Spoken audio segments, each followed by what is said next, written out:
Hello student, कैसे हो आप सब लोग। देखिए आज एक बार फिर मैं एक इन्फॉर्मेटिव वीडियो, एक एजुकेशनल वीडियो आपके लिए लेके आया हूँ। और ये जो वीडियो है ये पिछले वीडियो का आगे का पार्ट है। पिछले वीडियो में हम लोग फाइनेंशियल रेशो के बारे में पढ़ रहे थे, तो उसमें हमने लिक्विडिटी रेशो के बारे में पढ़ा था। और आज के इस वीडियो में हम लोग एक्टिविटी और टर्नओवर रेशो के बारे में पढ़ेंगे और एक एग्ज़ाम्पल से उसको समझेंगे। तो इस वीडियो को पूरा देखिए, आपको कैसा लगा कमेंट बॉक्स में कमेंट कीजिए, लाइक कीजिए और शेयर कीजिए। और अभी तक अगर आपने मेरे यूट्यूब चैनल को सब्सक्राइब नहीं किया है तो प्लीज़ उसको सब्सक्राइब कीजिए, जिससे ऐसे ही इन्फॉर्मेटिव और एजुकेशनल वीडियो की नोटिफिकेशन आपको मिलती रहे। ठीक है, तो चलिए शुरू करते हैं। तो आज का सबसे पहला जो एक्टिविटी रेशो और टर्नओवर रेशो जो हमारा है, तो एक्टिविटी का जो मीनिंग होता है वो होता है एफिशिएंसी और effectiveness with firm manage it's resources. ठीक है, तो देखिए एक्टिविटी और टर्नओवर से मालूम पड़ा है कि एफिशिएंसी कितनी है फर्म की, उसको मेज़र करने के लिए, इफ़ेक्टिवनेस मेज़र करने के लिए एक्टिविटी रेशो और टर्नओवर रेशो निकाले जाते हैं। ठीक है, टर्नओवर से आप मतलब समझते हैं सेल्स, स्टॉक, क्रेडिटर, ये सब सारी चीज़ें हम लोग इसमें कैलकुलेट करते हैं। ठीक है, तो इस वीडियो में देखिए इसमें एक्टिविटी टर्नओवर रेशो में हमारे दे रखा है, this ratio are called turnover ratio because they indicate the speed at which assets are converted a turn over in sales. ठीक है, सेल्स और असेट्स के बीच क्या है, रिलेशनशिप दिखा रहा है, और असेट्स को कितनी जल्दी कन्वर्टेड हम सेल्स में कर सकते हैं टर्नओवर में। This ratio are express as time and should always be more than 1 some of the important activity ratio. ठीक है, तो इसका जो आंसर आता है इसको हम हमेशा किस में, टाइम्स में निकालते हैं। ठीक है, जैसे लिक्विडिटी रेशो में हम परसेंटेज में निकालते थे रेशो, इसमें जो हमारा आंसर आएगा उसको हम टाइम्स में मेज़र लिखेंगे। ठीक है, टाइम्स में लिखेंगे। और 4 तरह के रेशो एक्टिविटी टर्नओवर में होते हैं। पहला स्टॉक टर्नओवर रेशो, दूसरा डेटर्स टर्नओवर रेशो, तीसरा क्रेडिटर टर्नओवर रेशो और चौथा है वर्किंग कैपिटल टर्नओवर रेशो। ठीक है, तो इस वीडियो में हम केवल स्टॉक टर्नओवर रेशो और डेटर टर्नओवर रेशो के बारे में बात करेंगे। बाकी के 2 रेशो के बारे में हम नेक्स्ट वीडियो में बात करेंगे। ठीक है, तो आइए आगे चलते हैं। तो सबसे पहले देखिए स्टॉक टर्नओवर रेशो, आप समझते हैं स्टॉक मतलब जो स्टॉक है हमारा। ठीक है, तो stock turnover ratio is ratio between cost of goods sold and the average stock और इन्वेंट्री। ठीक है, अब ये दो जो हमारे वेरिएबल्स हैं उनके बीच में रिलेशनशिप बताएगा, किसके किसके बीच है, कॉस्ट ऑफ गुड्स सोल्ड और एवरेज स्टॉक। ठीक है, वो हम निकालेंगे और उससे हम स्टॉक टर्नओवर रेशो कैलकुलेट करेंगे। Every firm has to maintain a certain level of inventory of finished good, but the level of inventory should neither be too high or not too be low. It evaluates the efficiency which a firm is able to manage its inventory. This ratio establishes relationship between cost of goods sold and average stock. ठीक है, तो हर firm को क्या है, अपना stock level maintain रखना पड़ता है। ठीक है, तो स्टॉक लेवल मेंटेन रखने का क्या मतलब है, ना तो इतना स्टॉक हो हमारे पास ज़्यादा, बहुत ज़्यादा, और ना इतना कम हो कि हमारा प्रोडक्शन उससे इफेक्टिव हो। तो एक लेवल हमको मेंटेन रखना है, तो उसके लिए स्टॉक टर्नओवर रेशो हम लोग कैलकुलेट कर रहे हैं, और फर्म की एफिशिएंसी, इन्वेंट्री को मैनेज करने की भी हम इसमें निकालते हैं। ठीक है, तो ये हमारा स्टॉक टर्नओवर रेशो है। इसको निकालने के लिए देखिए फॉर्मूला दिया हुआ है। तो सबसे पहले स्टॉक टर्नओवर रेशो निकालने के लिए stock turnover ratio is equal to cost of goods sold divided by average stock. ठीक है, तो हमें 2 चीज़ चाहिए, एक तो कॉस्ट ऑफ गुड्स सोल्ड चाहिए और दूसरा क्या चाहिए, एवरेज स्टॉक। ठीक है, अब कॉस्ट ऑफ गुड्स सोल्ड देखिए कैसे कैलकुलेट कर सकते हैं। कॉस्ट ऑफ गुड्स सोल्ड निकालने के लिए ओपनिंग स्टॉक जो हमारे पास रहेगा, परचेज और डायरेक्ट एक्सपेंसेस, इन तीनों को हम ऐड करेंगे और जो क्लोजिंग स्टॉक रहेगा उसको हम माइनस कर देंगे, तो हमारा कॉस्ट ऑफ गुड्स सोल्ड निकल कर आ जाएगा। दूसरा फॉर्मूला है cost of goods sold is equal to sales minus gross profit. जो हमें सेल्स दे रखी है उसमें से अगर हम ग्रोस जीपी यानी ग्रॉस प्रॉफिट को लेस कर देंगे तो जो हमारा बच के आएगा वो क्या होगा, कॉस्ट ऑफ गुड्स सोल्ड। ठीक है, तो ये दो इसमें फॉर्मूले इसमें दे रखे हैं, तो इससे हमारा कॉस्ट ऑफ गुड्स सोल्ड निकल के आएगा। Third one is average stock. तो देखिए एवरेज स्टॉक निकालने के लिए average stock is equal to opening stock plus closing stock divided by 2। ठीक है, ये हम जानते ही हैं। एवरेज स्टॉक निकालने के लिए ओपनिंग स्टॉक दे रखा होगा और क्लोजिंग स्टॉक दे रखा होगा, दोनों को प्लस करके और 2 से डिवाइड कर देंगे तो हमारा एवरेज स्टॉक निकल के आएगा। ठीक है, नीचे कुछ इंपॉर्टेंट नोट्स हैं वो मैं बता देता हूँ।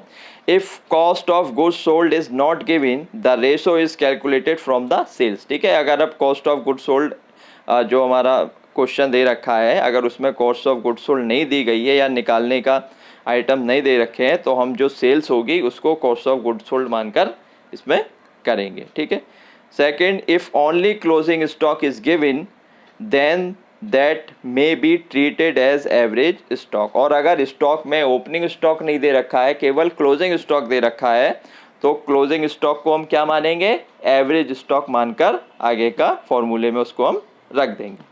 ठीक है, तो ये हमारा देखिए स्टॉक टर्नओवर रेशो के बारे में हमने समझ लिया, उसका निकालने का फॉर्मूला और कैसे उसको निकालेंगे ये हमने देख लिया। ठीक है, अब हम इसका एक एग्जांपल लेंगे। ठीक है, इसमें एक फॉर्मूला और है, इन्वेंट्री स्टॉक कन्वर्जन पीरियड। ठीक है, वो भी हम लोग निकालते हैं कि कितने टाइम में हम इसको कन्वर्ट कर सकते हैं। ठीक है, तो it may also be interest to see average time taken for clearing the stock. ठीक है, तो कितना टाइम हमारा स्टॉक क्लियर होने में कितना समय लेता है, इसको निकालने के लिए हम इन्वेंट्री या स्टॉक कन्वर्जन पीरियड का इस्तेमाल करते हैं। ठीक है, this can be possible by calculating inventory conversion period. This period is calculated by dividing the number of days by inventory turnover. ठीक है, इसको निकालना बहुत आसान है, फॉर्मूला दे रखा है कन्वर्जन पीरियड निकालने के लिए। जो हमें क्वेश्चन में नंबर ऑफ डेज दे रखे होंगे उनको हम लेंगे, और जो हमारा इन्वेंट्री टर्नओवर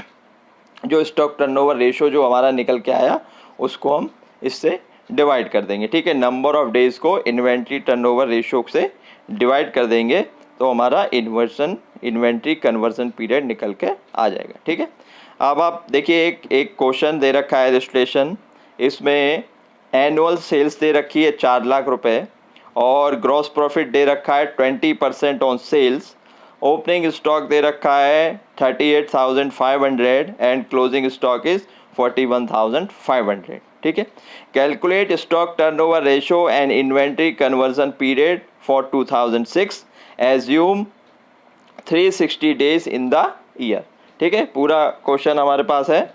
एनुअल सेल जो हमारी सेल है वो 4 लाख रुपए सेल दे रखी है, ग्रॉस प्रॉफिट दे रखा है सेल का 20%, और ओपनिंग स्टॉक हमारा 38,500 दे रखा है, क्लोजिंग स्टॉक दे रखा है 41,500। हमसे पूछा गया है स्टॉक टर्नओवर रेशो और इन्वेंट्री कन्वर्जन पीरियड फॉर 2006। ठीक है, 2006 का पूछा गया है, और इसमें ये हमें इंफॉर्मेशन दी गई है कि जो डेज़ हैं ईयर में वो उन्होंने कितने माने, 360 डेज़। ठीक है, तो क्वेश्चन आप लोगों को समझ में आ गया। इससे हमको स्टॉक टर्नओवर रेशो और इन्वेंट्री कन्वर्जन पीरियड कैलकुलेट करना है। तो आइए, तो देखिए सबसे पहले stock turnover ratio cost of goods sold divided by average stock. ठीक है, तो सबसे पहले कॉस्ट ऑफ गुड्स सोल्ड हम निकालते हैं।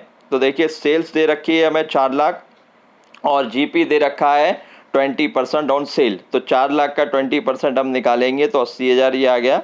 तो 4 लाख में से 80,000 हम माइनस कर दिए तो ये हमारा 3,20,000 रुपये क्या आ गया, कॉस्ट ऑफ गुड्स सोल्ड। ठीक है, अब एवरेज स्टॉक निकालने के लिए तो देखिए एवरेज स्टॉक हमें दे रखा है opening stock plus closing stock. तो ओपनिंग स्टॉक और क्लोजिंग स्टॉक को डिवाइड कर देंगे। ठीक है, तो ये हमारा जो डिवाइड करने के बाद जो आएगा वो 40,000 आएगा। ठीक है, मैं बता देता हूँ। देखिए 38,500 और 41,500 तो ये हमारे हो गए 80,000। ठीक है, 38,500 और 41 ओपनिंग स्टॉक है 38,500 और क्लोजिंग स्टॉक 41,500, इन दोनों को हम जोड़ेंगे तो ये हो जाएंगे हमारे 80,000। तो 80,000 बटे 2 करेंगे तो ये हमारा 40,000 इस तरह से एवरेज स्टॉक निकल कर आएगा। ठीक है, तो स्टॉक टर्नओवर रेशो निकालने के लिए 320 कॉस्ट ऑफ गुड्स सोल्ड रख दी हमने और 40,000 हमने रख दिया हमारा एवरेज स्टॉक, तो जो निकल के आया वो 8 टाइम्स, ठीक है। इसको हमें टाइम्स में निकालना है, ठीक है। इसके बाद इन्वेंट्री कन्वर्जन पीरियड निकालने के लिए, तो इन्वेंट्री कन्वर्जन पीरियड निकालने के लिए 360 डेज हम लोगों को क्वेश्चन में दे रखे हैं, ठीक है। 360 डेज को हम 8 टाइम्स जो हमारा इन्वेंट्री टर्नओवर रेशो आया उससे डिवाइड कर देंगे, तो ये आ जाएगा हमारा 45 डेज, यानी जो हमारा स्टॉक है वो 45 डेज में क्या हो जाता है, क्लियर हो जाता है, ठीक है।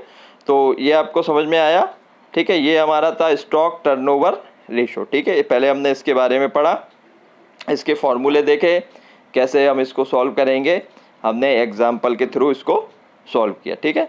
अब जो नेक्स्ट है उसको हम देखते हैं डेटर टर्नओवर रेशो, ठीक है। डेटर मतलब ये जुड़ा हुआ है देनदारों से। तो this ratio establish A relationship between net credit cell and average account receivable, ठीक है। तो ये किसके बीच रिलेशन बता रहा है, जो हमारी उधारशील, ठीक है। डेटर कौन होते हैं, जिनको हम उधार माल बेचते हैं, देनदार, ठीक है। और उनका रिसीवेबल, उनसे कितने टाइम में हमको पैसा मिलता है, तो वो एवरेज हम रेशो हम यहाँ पर क्लियर कर रहे हैं। तो average trade debtor and bills receivable, ठीक है, इन दोनों को हम लोग, इन दोनों के एवरेज से हम लोग कैलकुलेट करेंगे। The objective of compounding this ratio is to determine the efficiency with which the trade debtor are managed. This ratio is also known as ratio of net sale to average receivable. It is calculated as under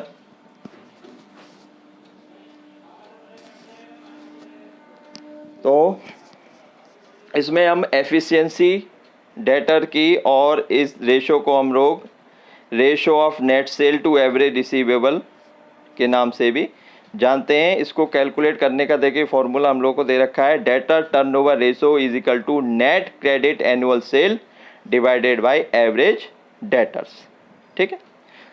in case figure of net credit sale is not available then it is calculated as if sale are credit sale, ठीक है। अगर net credit cell हमको नहीं दे रखी तो जो sales दे रखी है उसको ही हम नेट क्रेडिट सेल मानकर इसको सॉल्व करेंगे, ठीक है। एवरेज डेटर आपको बताइए ओपनिंग डेटर और क्लोजिंग डेटर, ठीक है।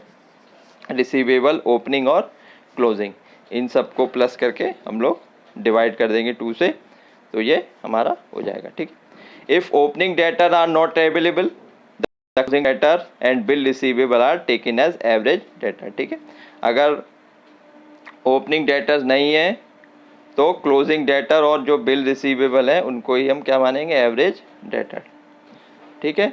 तो देखिए एवरेज डेटर में opening debtors plus opening receivable plus closing debtor plus closing receivable, ठीक है। इन सब को प्लस करके और हमको डिवाइड करना है, इसका एवरेज कैलकुलेट करना है, ठीक है। इसके बाद हम इसमें निकालते हैं डेब्ट कलेक्शन पीरियड, ठीक है। जो हमारी उधारी है वो कितने दिन में हम लोग उसको ले लेते हैं, कितने दिन में पूरा कर लेते हैं। तो this period refers to an average period for which the credit sale remain unpaid and measure the quality of debtor. Quality of debtor means payment made by debtor within the permissible credit period, ठीक है। तो इसमें मैं quality of debtors की बात कर रहे हैं, मेज़र कर रहे हैं। तो क्वालिटी ऑफ डेटर्स कैसे मेज़र होगा, कितने दिन में डेटर्स हमें पेमेंट कर देते हैं, कितने दिन में उनका जो उनको क्रेडिट पीरियड दे रखा है वो उस क्रेडिट पीरियड के कितने समय में हम लोगों को पेमेंट कर देते हैं, ठीक है। तो डेटर, तो it indicates the rapidly at which the money is collected from the debtors. This period may be calculated as, तो डेब्ट कलेक्शन पीरियड कैसे कैलकुलेट करते हैं, अगर मंथ में निकालना है तो मंथ, अगर वीक में निकालना है तो वीक, और अगर डेज में दे रखा है तो 365 डेज, जो भी डे होगा वो हम मानकर चलेंगे, ठीक है। क्वेश्चन में दे रखा होगा, और जो हमने डेटर टर्नओवर रेशो निकाला उससे नंबर ऑफ डेज को हम क्या करेंगे, डिवाइड कर देंगे, तो हमारा डेब्ट कलेक्शन पीरियड निकल कर आ जाएगा, ठीक है। तो आप अब देखते हैं एग्जाम्पल हम लोगों को दे रखा है, find out debtor turnover and average collection period for the 1 year ended 31 March 2006।